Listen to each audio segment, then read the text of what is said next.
Sai Satcharita, Chapter 37, Chavdi Procession. In this chapter, Hemant Pant, after making some preliminary observations on some points of Vedanta, describes the Chavdi procession. The first topic, preliminary. Blessed is Sai's life, blessed is his daily routine. His ways and actions are indescribable. Sometimes he was intoxicated with Brahmanand, that is divine joy, and at other times content with self-knowledge. Doing so many things, sometimes he was unconcerned with them. Though he seemed at times quite actionless, that is doing nothing, he was not idle or dozing. He always abided in his own self. Though he looked calm and quiet as the placid sea, he was deep and unfathomable. Who can describe his ineffable nature? He regarded men as brothers, women as sisters and mothers. He was a perfect and perpetual celibate, as everybody knows. May the understanding, that is knowledge we got in his company, last long unto death. Let us ever serve him with wholehearted devotion to his feet. Let us see him in all beings and let us ever love his name. Hemant Pant, after making some lengthy dissertations on some topics of Vedanta, which he himself considers as a digression, goes on to describe the Chavdi procession. Next topic, Chavdi procession. Baba's dormitory has been already described. One day he slept in the masjid and on the next in the Chavdi, a small building containing a room or two near the masjid. This alternate sleeping in both these buildings went on till Baba's Mahasamadhi. From 10th December 1909, devotees began to offer regular worship to Baba in the Chavdi. This we will now describe with his grace. When the turn of retiring to the Chavdi came, people flocked to the masjid and made bhajan in the mandap, that is courtyard, for a few hours. Behind them was a beautiful ratha, that is a small car, to the right a Tulsi Vrindavan, and in front Baba, and between these the devotees fond of bhajan. Men and women who had a liking for the bhajan came in time. Some took tal, chiplis and kartal, mridang, khanjiri and ghol. These are all musical instruments in their hands and conducted the bhajan. Sai Baba was the magnet who drew all the devotees to him there. Outside in the open, some trimmed their divatas, the torches, some decorated the palanquin, some stood with cane sticks in their hands and uttered cries of victory to Baba. The corner was decorated with buntings. Round about the masjid, rows of burning lamps shed their light. Baba's horse, Shyama Karna, stood fully decorated outside. Then Tatya Patil came with a party of men to Baba and asked him to be ready. Baba sat quiet in his place till Tatya came and helped him to get up by putting his arm under Baba's armpit. Tatya called Baba by the name of Mama. Really, their relationship was extremely intimate. Baba wore on his body the usual kafni, took his satka, that is short stick, under his armpit, and after taking his chilam and tobacco and placing a cloth over his shoulder, became ready to start. Then Tatya threw a golden embroidery beautiful shela, that is shawl, over his body. After this, Baba, moving a little the bundle of fuel sticks lying behind with his right toe and then extinguishing the burning lamp with his right hand, started for the Chavdi. Then all sorts of musical instruments, tashe, band and horns and brindang, gave out their different sounds, and fireworks exhibited their different and various colored views.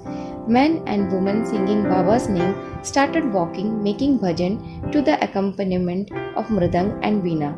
Some danced with joy and some carried various flags and standards.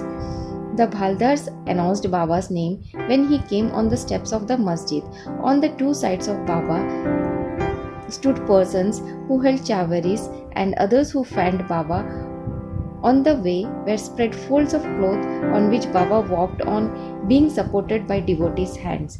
Tatya Patil held the left hand and Malsapati the right, and Babu Sahib Jog held the chatra, that is umbrella, over his head. In this fashion, Baba marched onto the Chavdi. The fully decorated red horse named Shamakarna led the way, and behind him were all the carriers, waiters, musical players, and the crowd of devotees.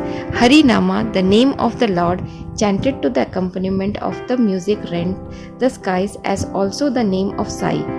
In this manner, the procession reached and the corner when all the persons then that joined this party seemed well pleased and delighted. On coming to this corner, Baba stood facing the Chavdi and shone with a peculiar lustre. It seemed as if the face of Baba glittered like dawn or like the glory of the rising sun. Baba stood there with a concentrated mind facing the north as if he was calling somebody. All the instruments played their music while Baba moved his right arm up and down for some time.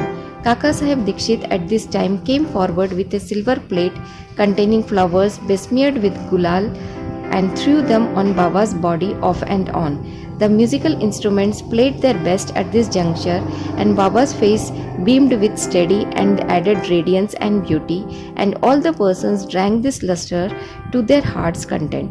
Words fail to describe the scene and splendor of this occasion. Sometimes Malsapati began to dance, being possessed or obsessed by some deity, but all were surprised to see that Baba's concentration was not in the least disturbed.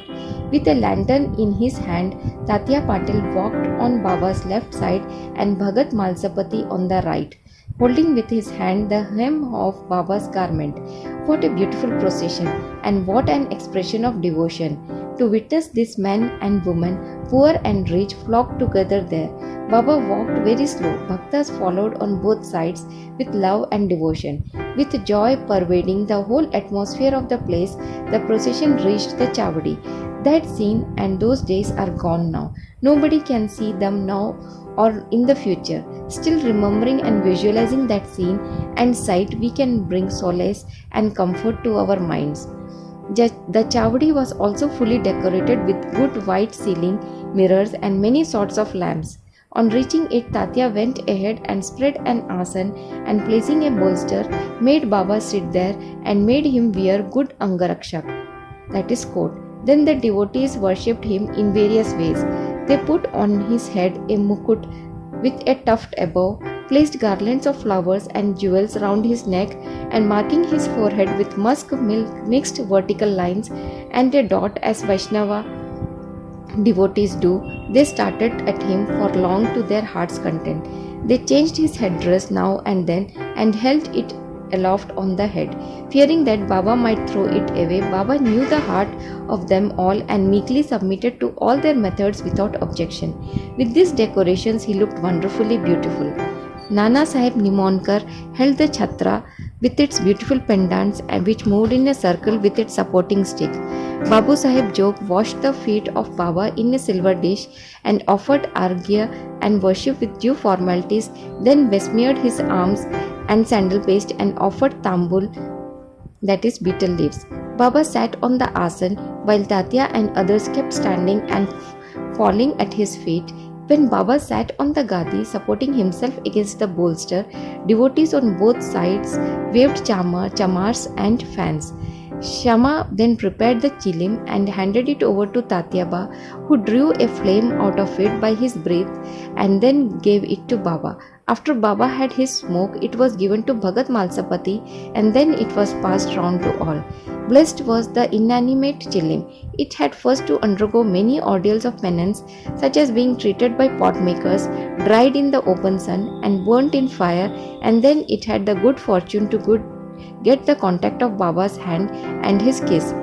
After this function was over, devotees put garlands of flowers on his neck and gave him nosegays and bunches of flowers for smelling.